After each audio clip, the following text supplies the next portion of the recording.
dedi, 45 verene olmaz dedi, 50 verene olmaz dedi. Bıraktı gittiler. Meğer bu bir yöntemmiş o zaman. Düşük fiyat teklif ediyorsunuz. Sonra tabii kişi vermiyor. Sonra onu yalnız bırakıyorsunuz. Çaresiz kalıyor. Getirdiği malı satmak zorunda. Sonra en düşük fiyat, en yüksek fiyatı verdiğiniz en düşük fiyata razı oluyor. O adamı buluyor, tamam diyor, işte 50 liraya sana vereyim ve siz o malı alıyorsunuz.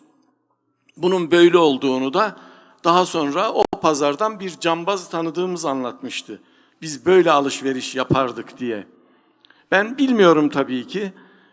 50 lira verene de hayır dedikten bir 10-15 dakika sonra babamdan daha genç bir adam yanımıza yaklaştı.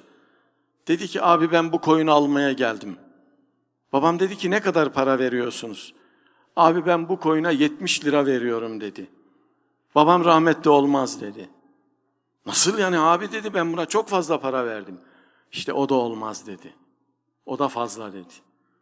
Ben 70 liraya da vermem bu koyunu. Abi ben 70 lira verip bu koyunu almak istiyorum. Hayır dedi. Bu koyunun hakkı 55 liradır.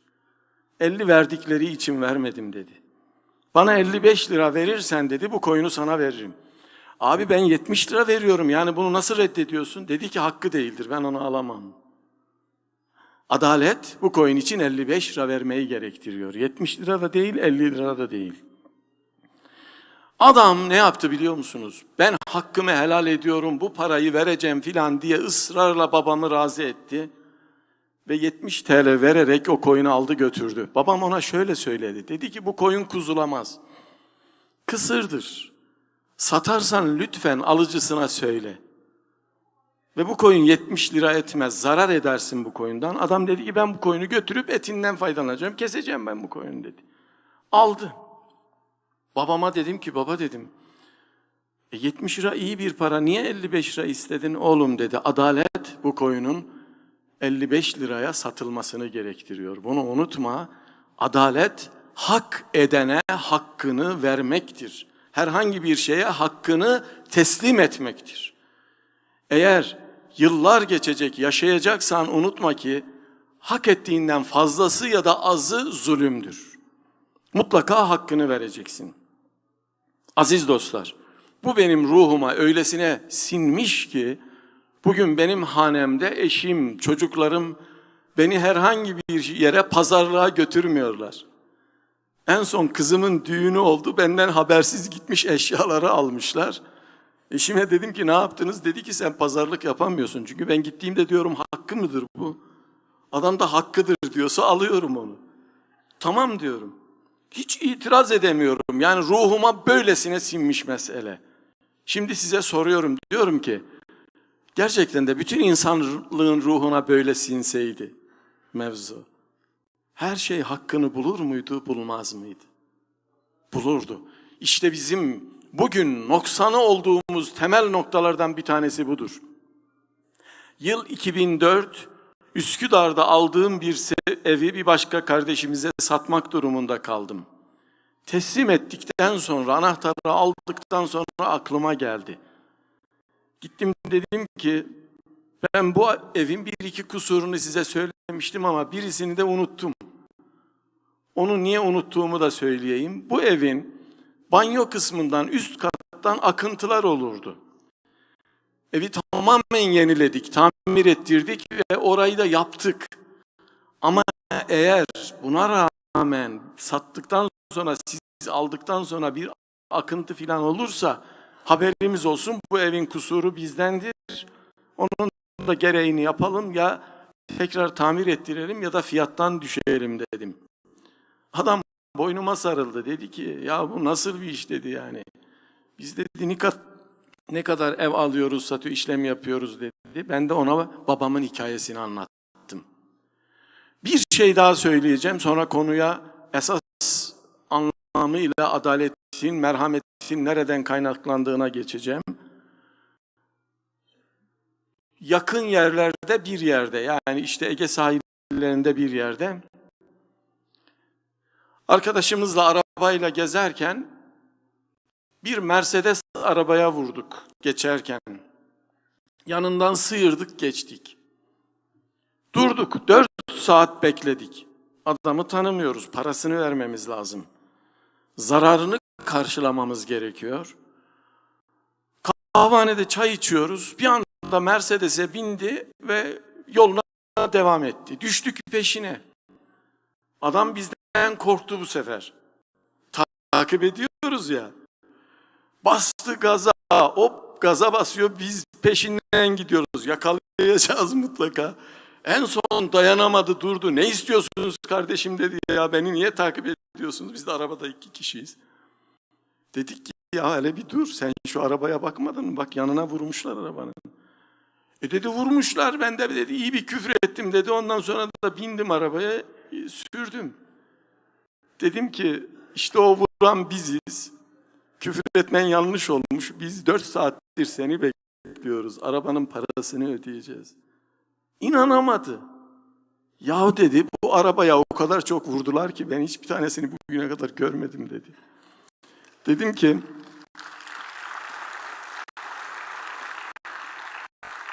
kıymetli ağabey dedim, bizden yaşça büyük. Bizi görün, adımızı da sormayın. Vallahi size zarar verdik ya, bunu ödememiz lazım bizim. Ne yaptı biliyor musunuz? Ben dedi bu arabayı yaptırırım, parasını da öderim, param da bol. Kardeşim dedi bir ömür de ben size dua edeceğim dedi. Siz ödediniz zaten dedi beklemekle. Bizim böyle bir şeyimiz yok. Yani adam böyle tavır gösterir falan diye de düşünmüyoruz. Belki kızacak, kavga edecek bizimle. Niye vurdunuz diye. Yolumuza devam ettik. Yanımdaki arkadaş dedi ki, keşke dedi, şu bizim gösterdiğimiz tavrı birbirlerine zarar veren insanların hepsi yeryüzünde gösterebilse. Ben de ona yine rahmetli babamın bu hikayesini anlattım. Dedim ki babam rahmetli derdi ki, haksızlık etme. Birinin hakkına tecavüz ettiğinde bil ki o hak senden alınır. Boşa giden hiçbir hak yoktur. Adili mutlak olan Rabbimiz mahkeme-i kübrada herkesin hakkını bir diğerine teslim eder. Zerre kadar hayır ya da şer karşınıza çıkar ve adaletin gerçek ve sarsılmaz yüzüyle o zaman tanışırsınız. İşte o gün zelil duruma düşmemek için bugün dünyada mutlaka hak edene hakkını teslim edin ve asla kimsenin hakkına tecavüz etmeyin ve merhametli olun. Çünkü bizim medeniyetimiz adalet ve merhamet medeniyetidir. Bunu çocuklarımıza öğretelim, öğretin. Gençlerimizin bunu öğrenmesi lazım ki kimse kimsenin hakkına tecavüz etmesin. Bugün en basitinden sosyal medyada dahi kişiler hakkında atılan ufacık bir tweetin dahi hakka tecavüz ediyorsa ne kadar büyük bir sorumluluk olduğunu gençlerimiz, insanlarımız öğrensin. Nemimeciliğin, laf taşımanın, dedikodunun bugünkü modern dünyada artık ellerimizdeki telefonlara taşındığını çocuklarımıza öğretin. Gençlerimize öğretin. Hak yemek ya da adaletsizce davranmak sadece bir koyunu fiyatından fazla düşüğe almak değildir. Kalbimizdeki düşüncelerden onları uygulamaya koyduğumuz anda gerçekleşen bütün eylemlerimize kadar, o eylemlerden onların yansımaları olan dış toplumdaki bütün dalgalanmalara kadar her halimizin adalet ve merhamet merkezinden bize sevap ya da günah olarak döneceğini bilmemiz lazım. O yüzden diyorum ki başta da söylediğim gibi medeniyetimizin kavramlarına yeniden yönelmek gerek. Bakın bizim adalet ve merhamet merkezimizin manasının Efendimizin adalet ve merhamet timsali olan Peygamberimizin ve onun bize getirdiği öğretinin nereden kaynaklandığını, nereye dayandığını kısaca ifade etmek istiyorum. Rahmetli Aliye İzzet Begoviç, Doğu Batı arasında İslam isimli eserinde öyle demişti. Medeniyet ve kültür, irfan, Cenab-ı Hak'la Hazreti Adem arasındaki ilk konuşmayla başladı demişti. Geçenlerde bir yerde bana bir soru sordu birisi. Dedi ki hocam dedi, helva ne zaman icat edildi? Hazreti Adem helvayı biliyor muydu? Dedim ki Hazreti Adem'e Cenab-ı Hak esmayı öğretmişti. İsimleri, şeyleri. Şöyle söylemiyor Allah, şu isimleri öğrettim demiyor. Esmayı öğrettik ona diyor. Ben inanırım ki helva da o isimler içerisinde vardı. Ne zannediyorsunuz dedim. Kainatı yaratanın Hazreti Adem'e öğrettiği isimler öyle ufacık tefecik birkaç isim mi zannediyorsunuz? Adaleti öğretti, merhameti öğretti, aklınıza gelen bütün güzellikleri öğretti. Ve Ali İzzet Begoviç'in dediği gibi irfan orada başladı. Adalet orada başladı, merhamet orada başladı. Bütün kavramlar, ilimler orada başladı. Bugün pozitivizm adına, ilim yapıyorum adına, bilimle uğraşmanın adına, merhameti, adaleti bir tarafa bırakın, hakkaniyeti, Cenab-ı Hakk'ın varlığını devre dışı bırakan agnostizmin, pozitivizmin ve Cenab-ı Hakk'a muhalif davranan bütün bilim anlayışlarının aslında ne kadar özde, ne kadar büyük bir yanılgı içerisinde olduklarını burada görmek mümkün. Çünkü bilim dediğimiz şey, ilim dediğimiz şey de Hazreti Adem'in öğrendiği esma ile başladı. Oraya kadar gidiyor mesele. Ama oradan bize gelen iki husus daha var ki işte çok önemli. Birisi merhamet, birisi adalet. Diğerlerinin yanında son derece önemli iki kavram. Peki bunları neyle ifade ediyoruz? İki başka kavramla ifade ediyoruz. Toprakla ve ateşle. Çünkü medeniyet Hazreti Adem'le başladı ama ikiye ayrıldı sonra. Toprak medeniyeti, ateş medeniyeti. İnne ekremekum indallahi etkâküm diye buyuran Rabbimiz, Allah'ın indinde en şerefli olanınız ona en yakın olanınızdır diye buyuran ve İslam'ı Hazreti Adem'den bugüne kadar tek din olarak insanlığa göndermiş olan Rabbimiz üstünlüğün ölçüsünü kendisine yakınlık olarak koyarken Hazreti Adem'in öğrendiği esmadan dolayı melekler ona secde ettiklerinde Allah'ın buyruğuyla ve emriyle secde etmeyenin safı teorisi neydi? Ben ateşten yaratıldım ve ondan üstünüm teorisiydi. Üstünlüğün ölçüsü Allah'ın indindedir. Yaratan koyabilir üstünlük ölçüsünü.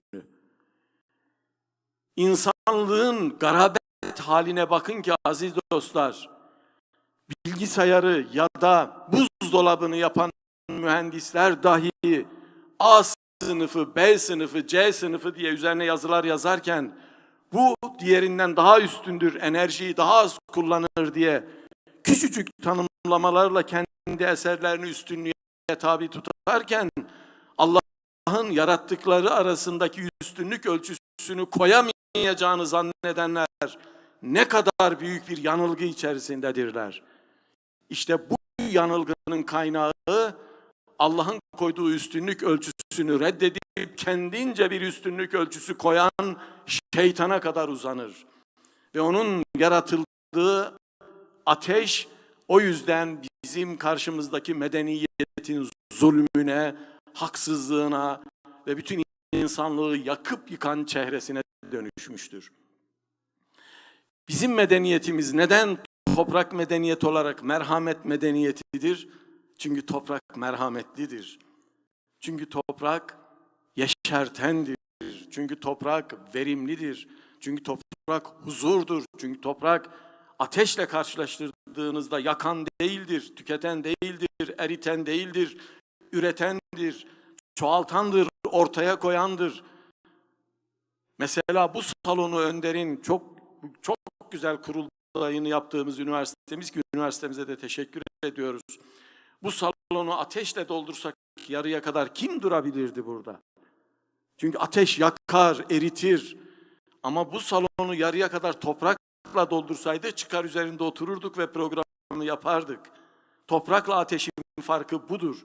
Hazreti İbrahim'le Nemrud'un farkı da böyleydi işte.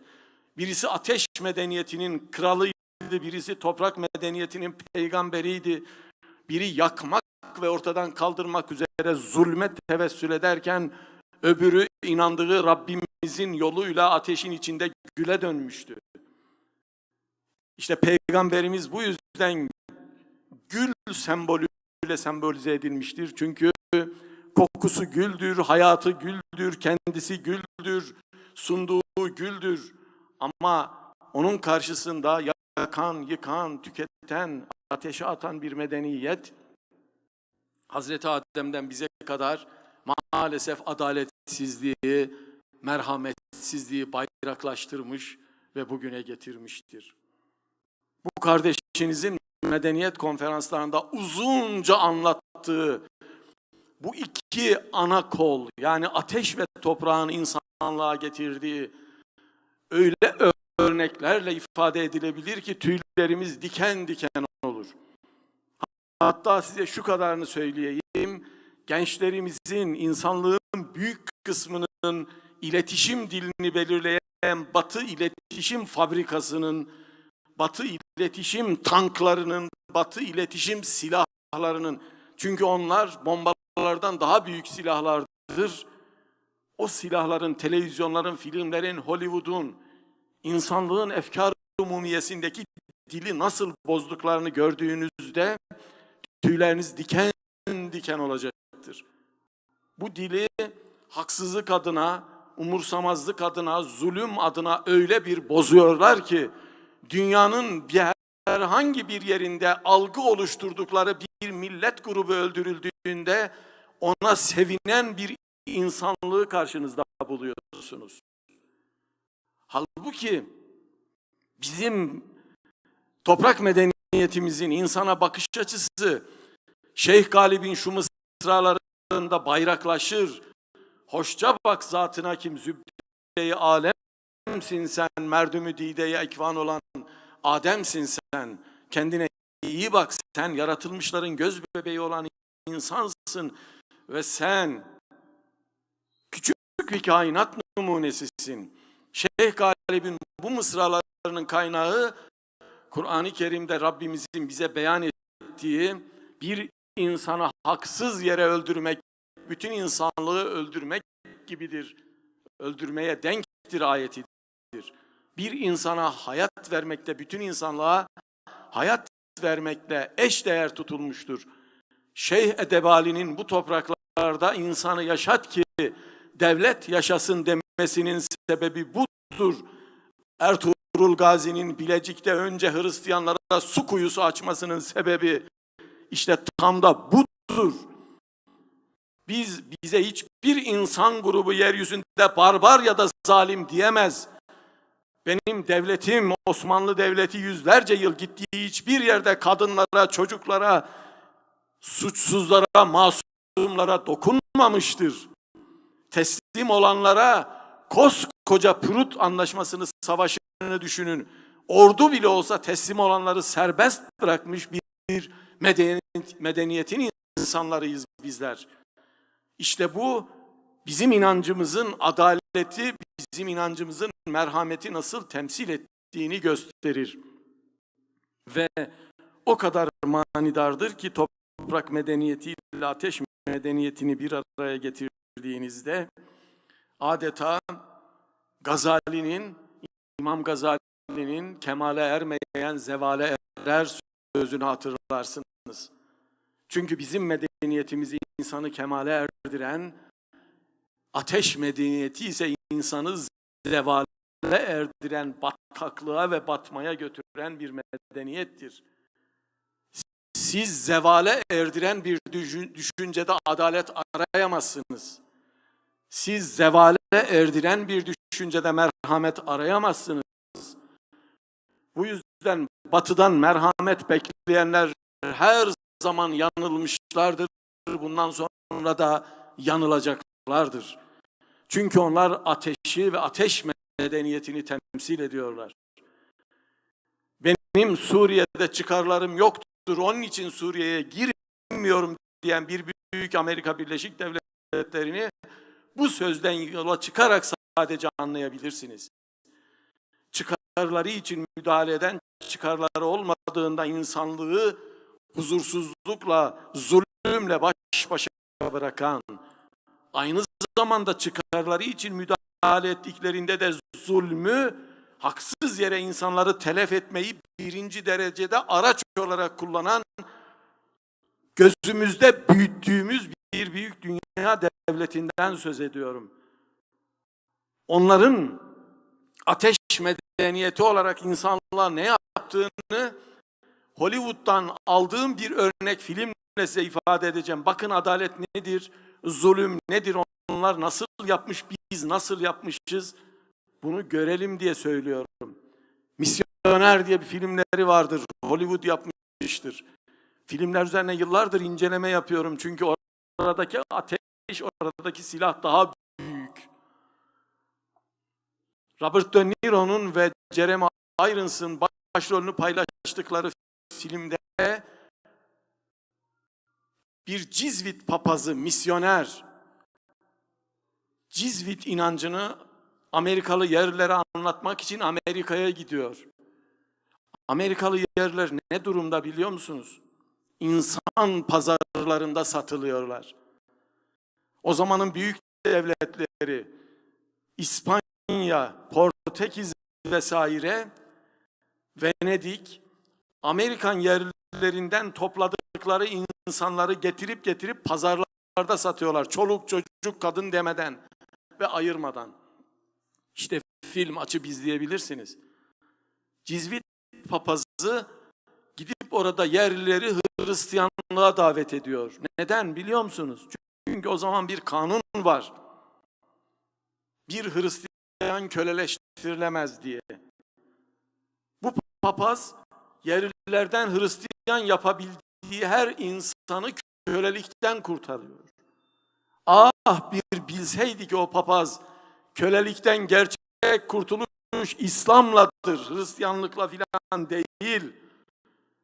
Çünkü senin Hristiyanlaştırmaya çalıştığın ülkede daha 1941'li yıllara kadar siyahi erkekler ve kadınlar otobüslerin arkasına biniyorlardı, önüne binemiyorlardı. Ama benim inancım Hazreti Bilal'in göğsünden büyük taşları kaldırmış bir inançtır.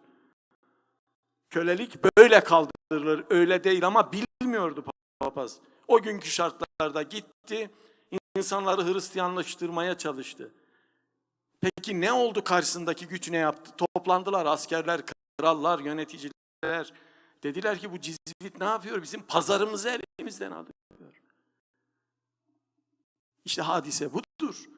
Siz onlardan değilseniz ve çıkarlarına hizmet etmiyorsanız, köle değilseniz onlara, sadece onların pazarı olursunuz. Kanunu değiştiriyorlar. Nasıl yapıyorlar yeni kanunu biliyor musunuz? Yeni kanun şöyle. Bir yerli Hristiyan olsa da köledir. Ve ondan sonra yerliler kölelikten kurtulamıyorlar. Hristiyan da olsalar satılıyorlar pazarlarda. Peki ne yapıyor yerliler? Cizvit papazının önderliğinde bir kiliseden çıkarak toplu imhaya doğru yürüyorlar ve üzerlerine bombalar düşüyor, silahlar, bomba derken top atışları vesaire. 1500'lü yıllar yerle bir ediyorlar bütün yerlileri. Rivayet odur ki 70 milyon insan. Bana böyle bir medeniyetin insanların yeryüzünde verebileceği adalet ve merhamet dersi yoktur. Bunu çok net bir şekilde bütün konferanslarımda açıkça söylüyorum. Bunu öğrenmemiz lazım. Batı'nın tarihini iyi bilmemiz lazım. Biz bilmediğimiz için onlar bizim tarihimizi bile bize çarpıtarak anlatıyorlar çünkü. Kendi tarihimizi iyi bilmemiz gerekiyor. Onların bu yaptıkları karşısında bizlerin neler yaptığını bilmemiz lazım. Ve adaletle ilgili en önemli sözlerden birisini Alman sosyolog şöyle söylüyor.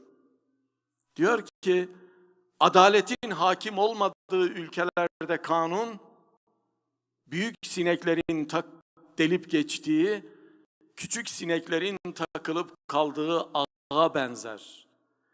Bir ülkeyi değerlendirmek istiyorsanız, kanunu büyüklerin delip geçip geçmediğine bakacaksınız. Eğer büyükler kanunu delip geçiyorlarsa biliniz ki orada adalet yoktur. Bu benim ülkemde olsa böyledir.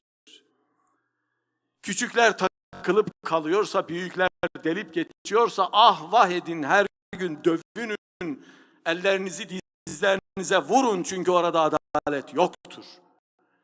İşte yerlilerin imha edilmesinin sebebi de budur.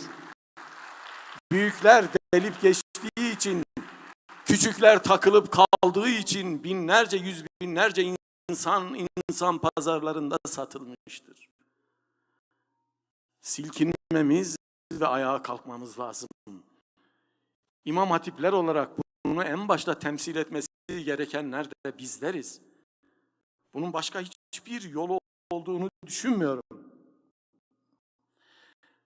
Bakın bizim medeniyetimizin ilmi açıdan nerede olduğunu bilmek de son derece önemlidir. İlmi seviye 3'tür. Dördüncüsü Allah'a aittir. Birinci seviye müşahede alanıdır. Yani gözlem alanı.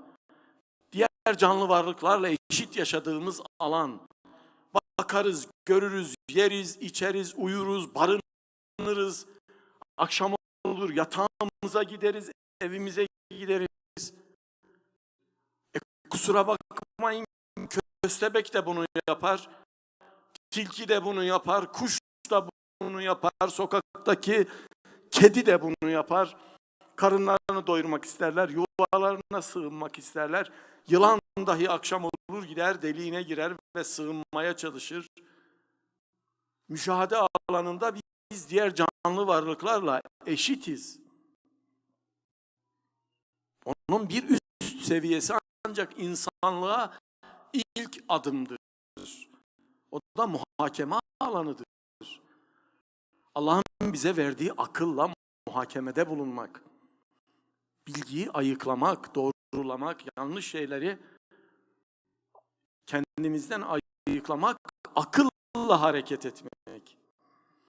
Eğer akılla hareket edebilirseniz ve bilgiyi akılla tasnif ederseniz ilim yapmış olursunuz. Bakın ben bir bilim adamı olarak da yıllardır muhakemeyi kullanarak ekibimizle, arkadaşlarımızla birlikte çeşitli çalışmalar yapıyorum. Bildiriler hazırlıyorum, makaleler yazıyorum vesaire. Alanımızla ilgili daha birkaç gün önce bir kongre vardı. Kongrede açılış oturumunda konuştum. İşte bunları da biz muhakeme alanıyla yapıyoruz. Ama orada kalp yok. Kalp henüz devreye girmedi. Peki üçüncü alan nedir aziz dostlar? Üçüncü alan mükaşefe alanıdır. Kalbin keşf alanı. Eğer bir insan müşahadeden muhakemeye, muhakemeden de mükaşefe alanına geçemiyorsa, İmam Gazali'nin söylediği o kemale erme çizgisini asla yakalayamaz. Mükaşefe nedir peki? Kalbin keşfidir. Sezmektir, hissetmektir. Batı'nın yüzyıllar sonra duygusal zeka dediği hakikatin bizdeki karşılığıyla çok daha geniş halidir. Onlar daha yeni keşfettiler duygusal zeka diye bir şey olduğunu. Ama bizim medeniyetimizde, bizim özümüzde Hazreti Adem'den beri bu var. Kalbin keşf alanı. Onlar daha felsefede sezgici felsefe filan diye belki birkaç yüzyıldır üzerinde duruyorlar. Bizde binlerce yıldır var bu. Mükaşefe alanı, kalbin keşf alanı. Kalp devreye girmeden adaleti sağlayamazsınız. Çünkü yine modern bilimin bahsettiği bir kavram var, empati. Kendinizi başkalarının yerine koyamazsınız. Acaba o bu haksızlığa muhatap olsaydı, ben bu haksızlığa muhatap olsaydım ne çekerdim diye düşünemezsiniz. Bütün zalimler kalpleri mükaşefe alanına kapatılmış muhakemeci canavarlardır bu yüzden. Bakın net söylüyorum, bütün zalimler kalpleri kapalı, muhakeme alanından mükaşefe alanına geçemeyen, kendisini zulme uğrayanların yerine koyamayan canavarlardır bütün zalimler. Tarih boyunca böyledir. Yoksa Hitler milyonlarca insana harcayıp en son suçu Almanların üzerine yıkmazdı. Yoksa Stalin yaşadığı dönemde milyonlarca insanın kanına girmezdi. Bunlar büyük zalimler, artık zalimleri sıralayın gitsin. Ve bugünün zalimleri Orta Doğu'da, Afganistan'da, Müslüman coğrafyalarda binlerce kanı akıtıp hiçbir şey olmamış gibi aynen bir sırtlan gibi yuvalarına dönmezdi. İşte bu yüzden mükaşefe alanı bir Müslümanın hayat bulduğu alandır. Çünkü o arada müşahede de vardır, muhakeme de vardır, kalp de vardır, duygu da vardır, Allah'ın verdiği zeka da vardır. Hepsi birlikte faaliyet gösterir. İşte siz orada zulüm olmayandan ayıklarsınız. Siz orada merhameti yaşarsınız. Orada ayağını incittiğiniz karınca sizin kalbinize acı verir. Bırakınız bir insanı ve bütün bir insanlığı.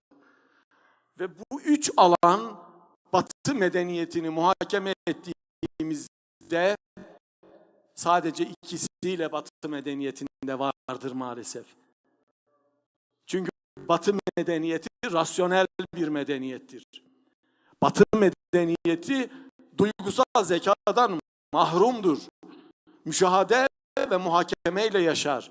Bunun için didaktiktir, öğreticidir, buyurgandır, emir verir. Kalpten mahrumdur. Mahrum olduğu için Batı medeniyetinin insanı ciddi manada terbiye eden hikayeleri yoktur. Batı medeniyetinin hikayelerine daldığınızda kanla ve zulümle karşılaşırsınız. Öğretici hikayesi çok azdır. Uydurmadır. Ama bizim medeniyetimiz, kıssalarımız, hani vardır ya bir söz değerli dostlar, kıssadan hisse diye. Kıssadan hisse tam da mükaşefenin adıdır işte. Orada bir kıssa anlatılır, aklınız, kalbiniz o kıssayı değerlendirir ve oradan dersini alır.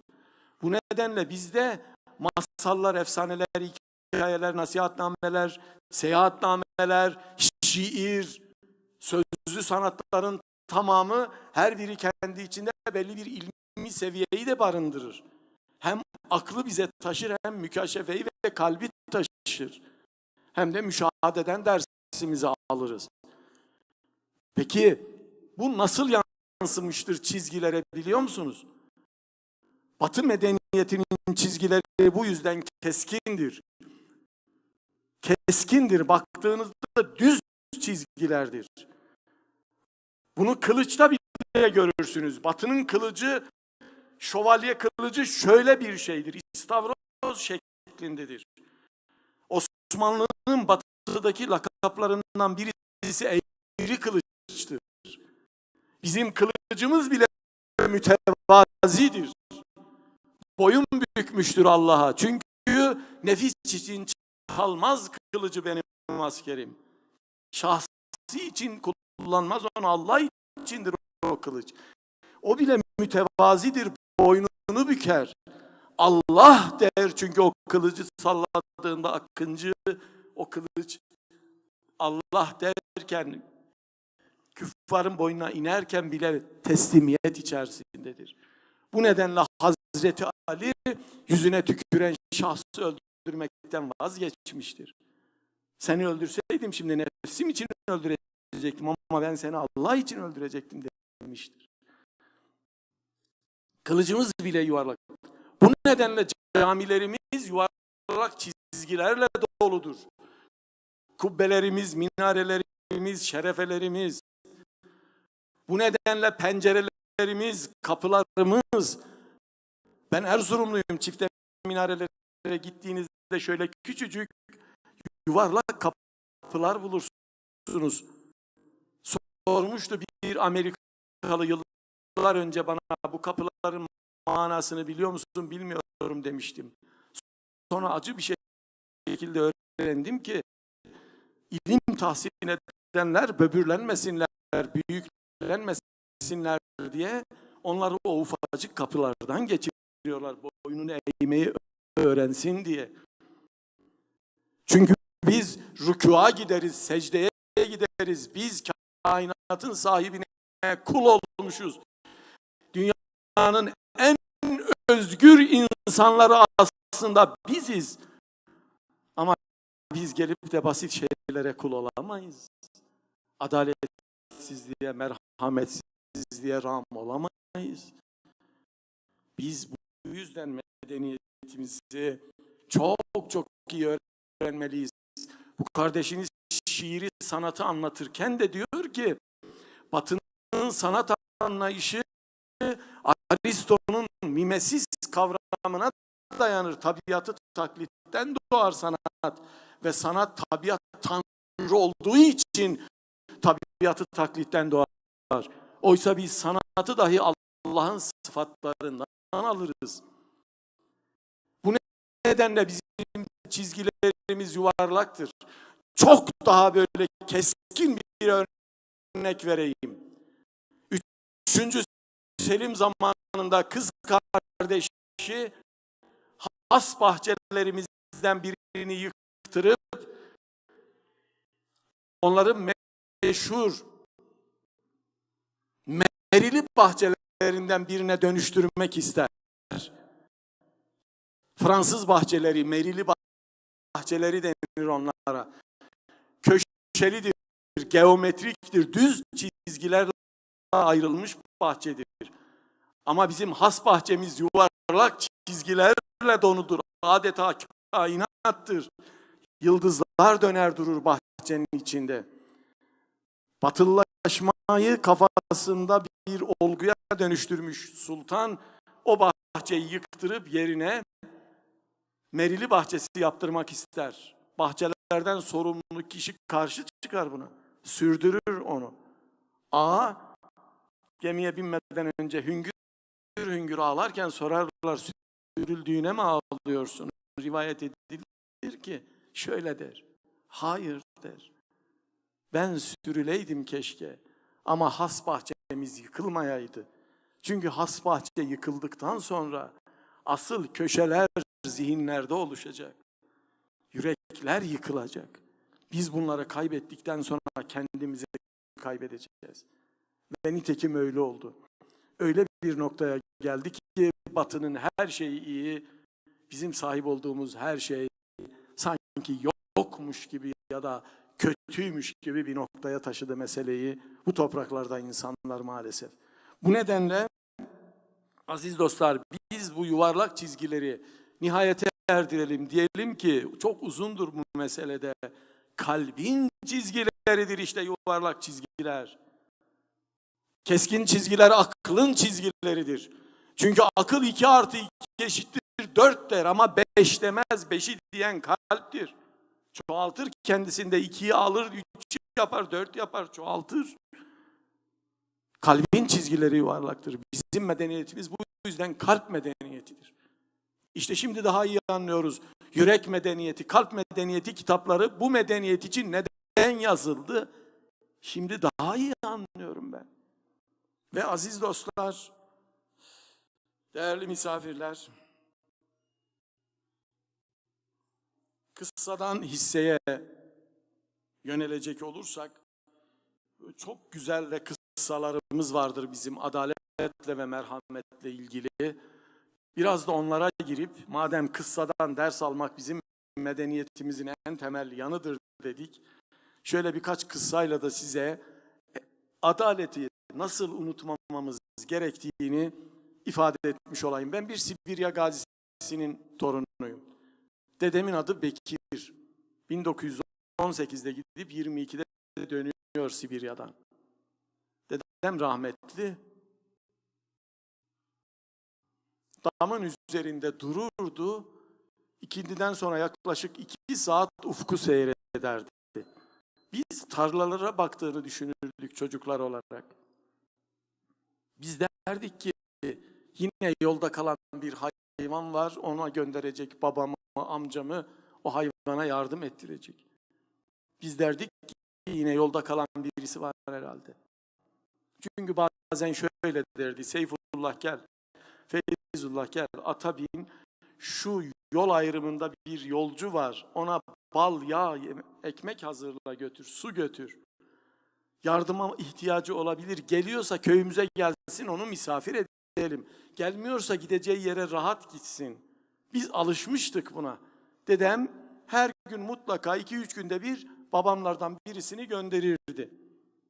Sonradan neyi öğrendim biliyor musunuz? 1967 yılında 7 yaşımdayım. Öğrendim ki dedem sadece birilerine yardım etmek üzere merhametle yola bakmazmış. Kendisiyle beraber o yöreden giden 500'ün üzerinde erkek, ilçeden giden 3000'in üzerinde, o köylerden giden 3000'in üzerindeki erkekten birisi daha geri döner mi diye ufka bakarmış. Çünkü ailesinden 195-200 kişiden tamamına yakını telef olmuş.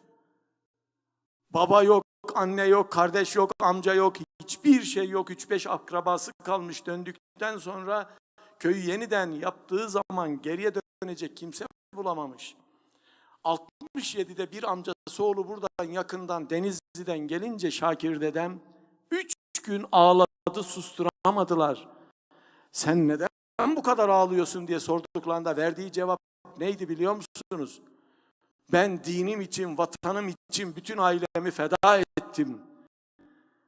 Ama hiçbirine de ağlayamadım bugüne kadar. Şakir'i görünce hepsini hatırladım şimdi.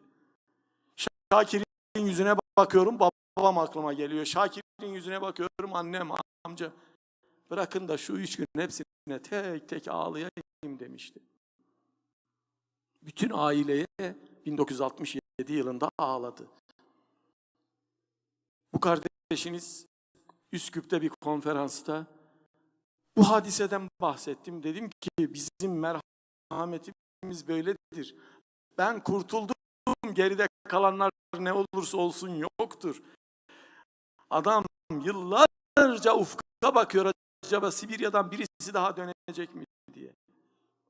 Biz böyle bir merhametin insanlarıyız işte. Önden bir kardeşimiz hüngür hüngür ağladı.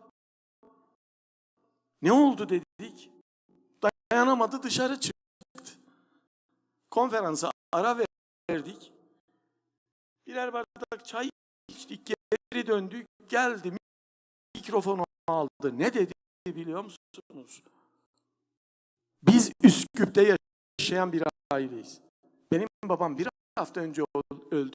Adı İbrahim'di. O da 40 yıl damdan Anadolu'ya baktı durdu. Neden baktığını sorduğumuzda bir gün dedi ki çocuklar, Anadolu'dakiler adil ve merhametli insanlardır. Onlar bizi asla yalnız bırakmayacaklar. Onlar bir gün geri dönecekler. Her gün bakıyorum ki Anadolu'dan birisi daha buraya gelecek mi diye. Düşünebiliyor musunuz? Geri dönmemiz gereken ne kadar yer var dünyada? Balkanlar var, Orta Doğu var, dünyanın en uzak köşesi var.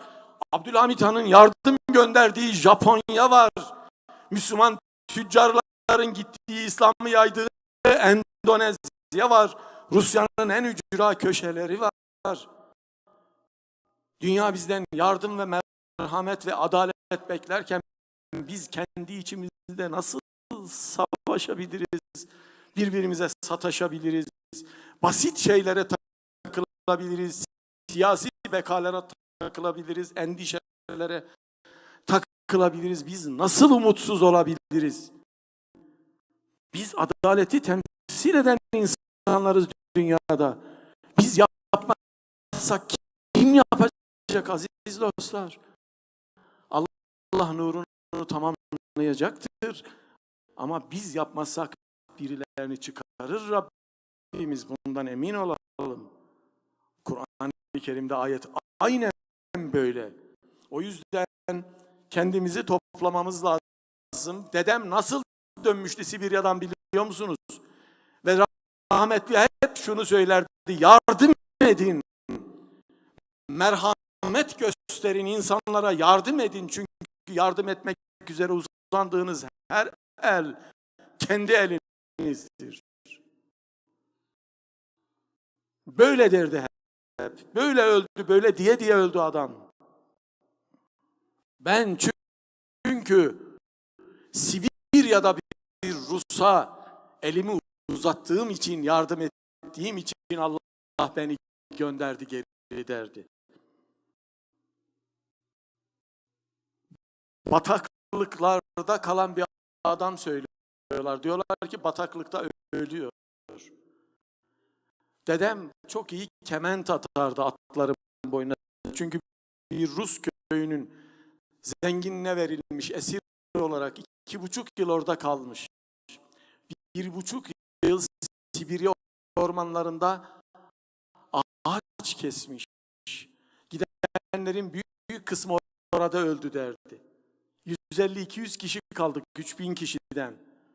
Neden biliyor musunuz? Çünkü günde çeyrek ekmek yiyerek sadece sabahtan akşama kadar odun kesmek zorunda kalmışlar.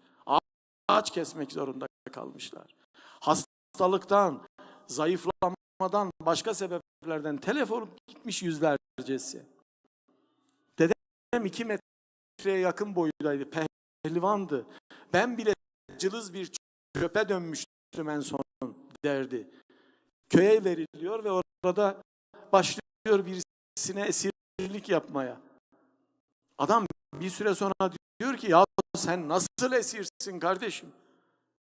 Benim çocuğum bile bana böyle çalışmıyor. Sen sanki kendi malınmış gibi benim atlarımı koruyor, tarlalarımda çalışıyorsun. Bana bunun manasını anlatır mısın? Hiç savsaklamıyorsun. Ne diyor dedem biliyor musunuz? Allah bana esaret nasip etti. Ben esirliği bile en güzel şekilde yapmak zorundayım. Sizin işinizi kendi işim gibi görmek zorundayım. Onun için savsaklayamam. Dedemi imtihan ediyor yaklaşık 1 yıl. Yanına para bırakıyor, başka şeyler yapıyor. Dedem diyor ki, günlerim İnşirah suresini okumakla geçti. Yani elbette her zorlukla beraber şüphesiz bir kolaylık vardır. Ayetini okuya dolaştım. Ve kendi kendime dua ettim, durdum. Rabbim benim zorluğumun bir kolaylığı varsa bana nasip et dedim. Tek dünyamda bu vardı. Bütün ailem gitmiş. Size bir tek travmasını söyleyeyim. Kendi babanız için hayal edin. Babası yanında ölüyor, camdan atıyorlar cesedini. Tutmaya çalışıyor, tutamıyorlar. Rus askeri bileğine vuruyor, tutmasın diye bileği kırılacak noktaya geliyor. Diyor ki 1 yıl sarılı bileğimle ağaç kesmek zorunda kaldım. Asker soruyor, neden tutmaya çalıştın? Ne diyor biliyor musunuz? Biz ölülerimizi kabirlerine duayla bırakırız. Ben onu camdan kabrine bırakır gibi duayla bırakacaktım. Bunu duyan Rus askeri üzülüyor, ağlıyor. Ben bilseydim izin verirdim diyor sana. Bırakmayacaksın zannettim. Hayır diyor, biz ölülerimizi tutmayız, defnederiz. Benden dile ne dilersin, ben sana zarar verdim deyince diyor ki bana Rusçayı öğretti. Dedem 1,5 yıl içerisinde ormanda ağaç keserken Rusça öğreniyor askerden. Ana dili gibi Rusça konuşuyordu. İşte o adama da bütün iyilikleri yapıyor. Duyuyor ki bataklıkta birisi var ve ölmek üzere. Hemen koşuyor ya, bakıyor ki kim biliyor musunuz? 1876 Osmanlı-Rus Savaşı'nda oğlu Osmanlılar tarafından öldürülmüş. Dedeme de 2-3 defa suikast yapan adam. 2-3 defa dedemi öldürmek için kurşun atıyor. Ağız kız diyor ki buna dikkat et, delidir, seni öldürür, ben bir şey yapamam. Dedem de hep böyle kenar köşe kaçıyor. O da diyormuş ben onu öldüreceğim bir gün oğlumun yerine. Bakıyor ki bu adam bataklıkta boğulmak üzere.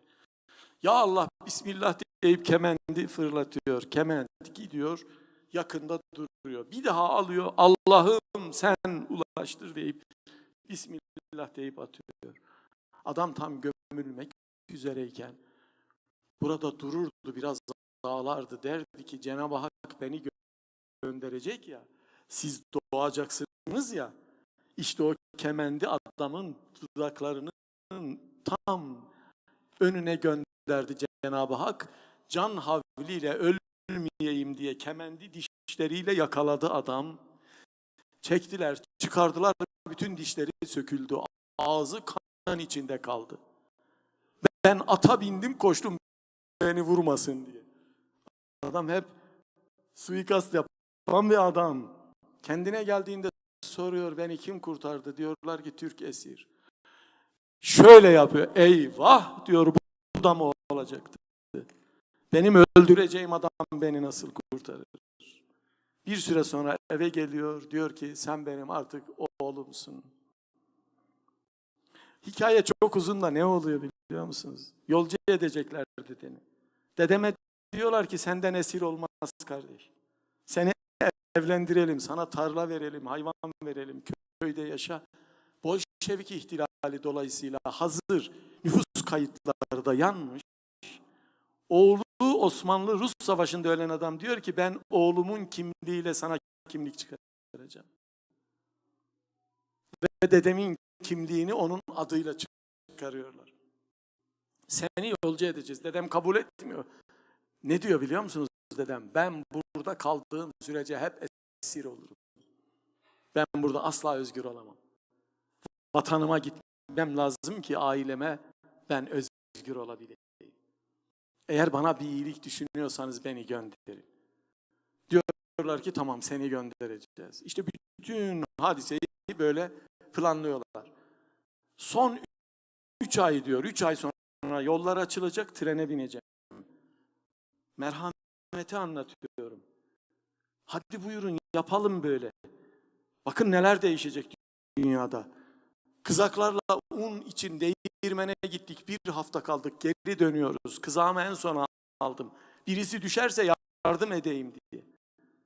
Çünkü Rus yolu göreniniz var mı bilmiyorum. Rusların Türkiye'de de yaptıkları yollar yüksek yollardır. Parke taşından yüksek yollar. Kars'ta okudum ben. O yollarda çok yürüdüm ve oynadım. Şöyle yüksekçe yollar. Neden? Çünkü karlar o kadar çok yağıyor ki omuz boyu, insan boyu o karların içerisinde o yollar yukarıda kalsın diye. Sibirya'da. Böyle böyle yollar diyor. Ama buna rağmen öyle bir kar yağmış ki yol kapanmış. Kızaklar gidiyor, ben en arkadayım. Biri düşerse yardım edeyim diye. 20-30 kızak ödede birisi kaydı. Uçuruma gitti. Atlar gömüldü, kendisi gömüldü, çıkamadı. El açtı, merhamet istedi, yardım istedi. Kimse yardım etmedi diyor. Herkes kendisinden korkuyor.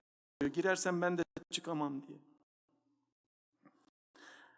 Derdi ki en son bana elini bile açmadı. Sen de yardım etmesin de diye herhalde. Ya Allah Bismillah dedim diyor, kızağı kenara çektim. Büyük kürek vardı. Sibirya'dan getirdiği bir tırpan, bir kürek yanındaydı. O küreği biliyorum ben, böyle bir şey. Aldım diyor küreği. Karları kazıya kazıya yarım saat 40 dakikaya diyor atlara ulaştım. Atın birini çıkardım önce. Sonra öbürünü çıkardım. Kızağı çıkardım. Çuvalları çıkardım. Adamı çıkardım. Dizginleri eline verdim. Donmak üzere. Biraz hareket et. Önden git, ben takip edeceğim. Kızaklar gitti diyor. Kervan gitti. Bir yerde biraz açıldı, durdu. Dedi ki başını aç dedi. Sen kimsin? Öyle bir Rusça konuşuyor ki anlayamamış. Aksan filan da yok. Demiş ki ben Bekir benim adım. Ben Türk esirim. Nasıl olur demiş. Sen nasıl böyle Rusça konuşuyorsun? Bir askerle 1,5 sene talim yaptım demiş sürekli. Peki sen benim hayatımı kurtardın, ben seni bulurum Bekir. Hangi köydesin? Filan köyde. Ayrıldık diyor. 3 ay sonra beni yolcu edecekler. Getirdiler kasabaya. Köylüler ağlıyor gitme diye. Tam trene bineceğim diyor. Arkadaki 5. vagon tıklım tıklım dolu. İlk 3 vagonda yer yok. 6. vagon biraz seyrek. 6. vagona binmek isterken bir ses duyduk. Bekir diye. Ağası demiş ki Bekir ya sen ne meşhur adamsın ya, burada bile seni tanıyorlar. Dedem de demiş ki beni kim tanır? Ben esir bir adamım. Demiş Bekir diye bir ses geldi. Yok herhalde benzettik demiş. Tam diyor trene bineceğim diyor. Tekrar Bekir diye bir ses döndük ki 3. vagondan fötr şapkalı bir adam bizi çağırıyor. Ağası demiş ki Bekir bak bu seni çağırıyor, hadi gidelim. Oraya gittik diyor, vedalaştık köylülerle. Ben onu tanıyorum demiş, çantasını verin. Camdan çantayı aldı diyor. Hazırlık yapmışlar, para yanına, kimliği var. Astrahan'da bir adres vermiş, buraya gideceksin, o adam seni gönderecek filan demiş. Tanıdığı birisine, her türlü hazırlıklar tamam diyor. Adamın yanına bindim, tren hareket etti, vedalaştık. Demiş ki ben hep 2 bilet alırım uyumak için. Bak Bekir ben gördün mü bu bileti de senin için almışım. Ben sizi tanıyamadım deyince demiş kızağımı yoldan çıkarırken beni tanıdın da şimdi niye tanıyamadın? Dememiş miydim ben seni bulurum diye. Hareket ettik diyor, dedi ki şimdi iyi bak. Evet.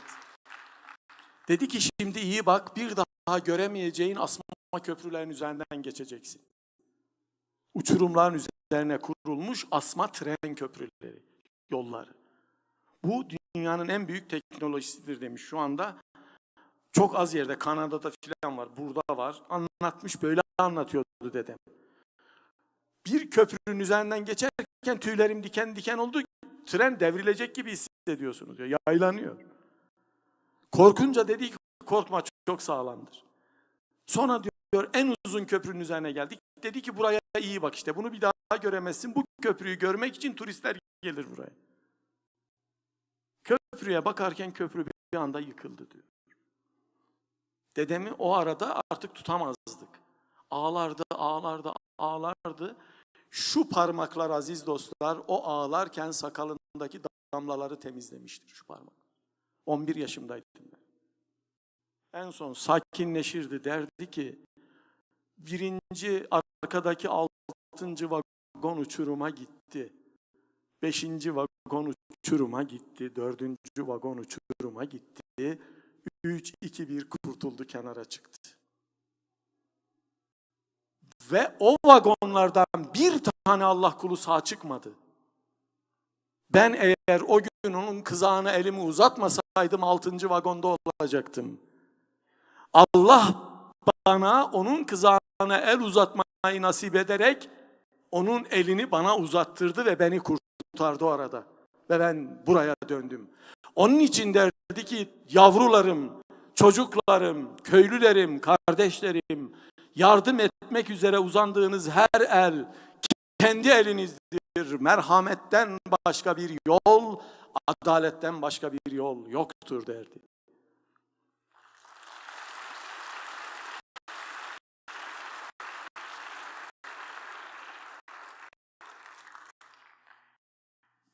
Çok uzun da vaktimiz tükendi. Bana da hatırlatın.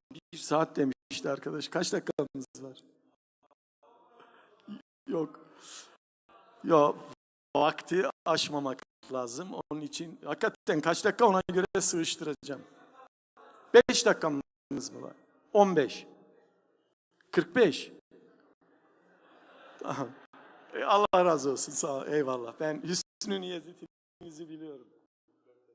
4 dakika geçtik mi? Hemen bitiriyorum. 5 dakika içerisinde toparlıyorum. Yok, ben haddimi bilirim, bitirmem lazım.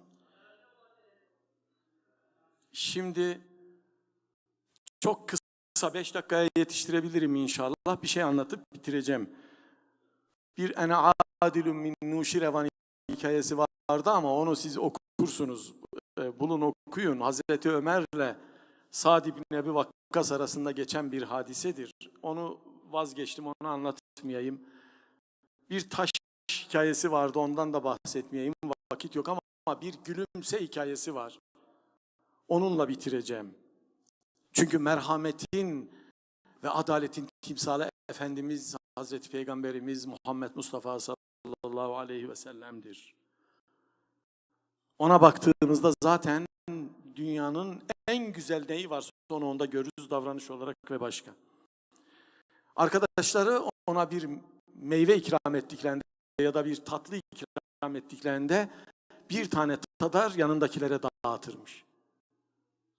Mescid-i Nebevi'ye birisi tatlı getiriyor, tadına bakıyor, arkadaşlarına dağıtıyor. Meyve getiriyor, tadına bakıyor, arkadaşlarına dağıtıyor. Otobüsteyim, uçaktayım, otobüste uçağa binmeye gidiyorum. Biniş kartı vermişler, 22 numara. Dediler ki arkadan bineceksiniz. Çantalarım var, bir programdan, konferanstan dönüyorum. Arkadan bindim, yanlışlıkla önden binmiş iki arkadaş hızla geldi, bana çarptılar, çantalarım düştü, parmağım kanadı. Sadece sitem ettim, keşke önden binseydiniz. Boş boş konuşma dedi adam. Hemen kendime geldim, özür dilerim dedim, ben boş konuştum. Hakkınızı helal edin. Bu sefer bu tavırdan da rahatsız oldu. Ne demek istiyorsun filan dedi. Dedim yok, vallahi bir şey söylemiyorum. Geçtim yerime oturdum. Dayak yemekten korkmuyorum. Çocukluğumda, öğrenciliğimde çok dayak yedim ben. Korkmuyorum da yani orada şimdi kavganın da bir gereği yok. Adam baktım beni takip ediyor. Çıkışta filan bir şey olmasın diye kaçtım. 3-4 gün sonra vallahi kaçtım yani. Hemen böyle pılımı pırtımı toparladım, gittim, aman dedim. 2-3 gün sonra Erzurum'dan dönüyorum. Kuyruktayız. X-ray cihazına doğru ilerledi bir delikanlı Erzurumlu kardeşimiz. Onlar bizim kardeşlerimiz. Öğretemedik ki. Geçti böyle elini kolunu sallayarak. Aman dedim, bir şey deme, der ki boş boş konuşma. Öndeki itiraz etti. Kardeşim sıra var dedi, yerine geçsene. Bunlar kavga ederken ben gittim, dedim ki ya kavga etmeyin, ben sıramı sana vereyim. Döndü dedi ki boş boş konuşma. Kendi kendime dedim ki sen bugün bu çağda boş konuşan bir adamsın. Böyleleri için boş konuşuyorsun. Sus. Uçağa oturduğumda Efendimizin işte bu kıssası aklıma geldi. Efendimiz'e bir şey ikram edemediği için üzülen Ashab-ı Suffa'dan birisi dua ediyor. Allah'ım bana bir şey nasip et de ona ikram edeyim. Bir gün bakıyor ki Medine'nin sokaklarında bedava üzüm dağıtılıyor. Ama güzel üzümler, rengi, tanesi. Alıyor kabı, götürüyor, dolduruyor, getiriyor Mescid-i Nebevi'ye heyecanla. Ey Allah'ın elçisi diyor, yıllardır bir şey ikram etmek istiyordum, edemedim, lütfedip yemez misiniz? Peygamberimiz ona teşekkür ediyor, üzümü alıyor. Herkes de bekliyor ki bir tane yiyecek, ikram edecek.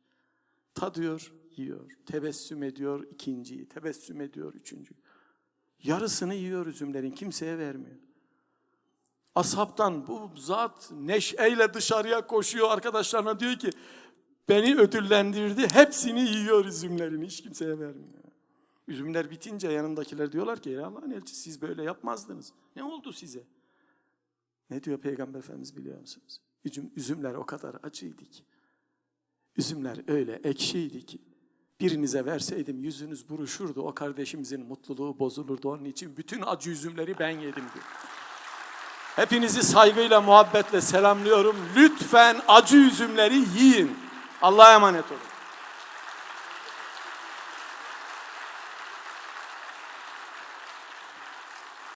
Efendim, kıymetli hocamıza çok teşekkür ediyoruz. Genel başkanımızı ve rektör hocamızı davet ederiz.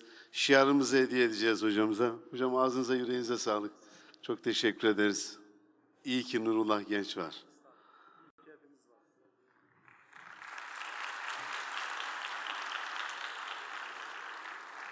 Efendim, panelimize geçeceğiz. Şöyle 5-6 dakika aramız var. Biliyorsunuz zaman 1 saat geriden gidiyoruz. O yüzden çok rica edeceğiz. Çok kısa aramız var. Hemen tekrar buluşursak çok özel misafirlerimiz var. Birbirinden değerli konuklarımız var. O yüzden sizden rica ediyorum. 10 dakika sonra yine bu salonda olalım. Hemen burayı hazırlayacağız. 10 dakika sonra kaldığımız yerden devam etmiş olalım.